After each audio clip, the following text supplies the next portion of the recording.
हाँ? खा लो ना खाए फिर दवाई क्या खाए के दवाई हाँ दवाई खाए के बाद दवाई खाए के बाद खइबे तबे न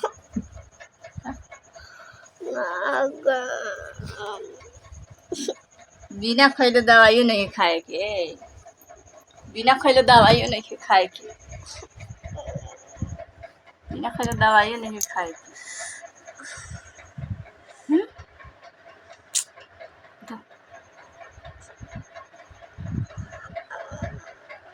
ना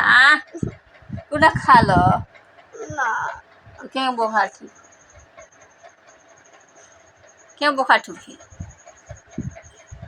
उठा उठा दवाई ठीक है खा लो तब दवाई खाए के बाद तब पापा जी ले जाए फोटो अब तो हंता खतो आज नहीं उठ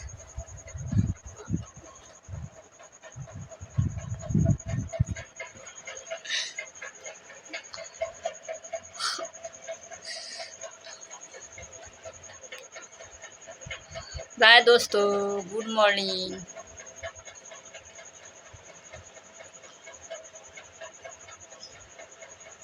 वीडियो अच्छा लगे तो कमेंट कीजिएगा सब्सक्राइब और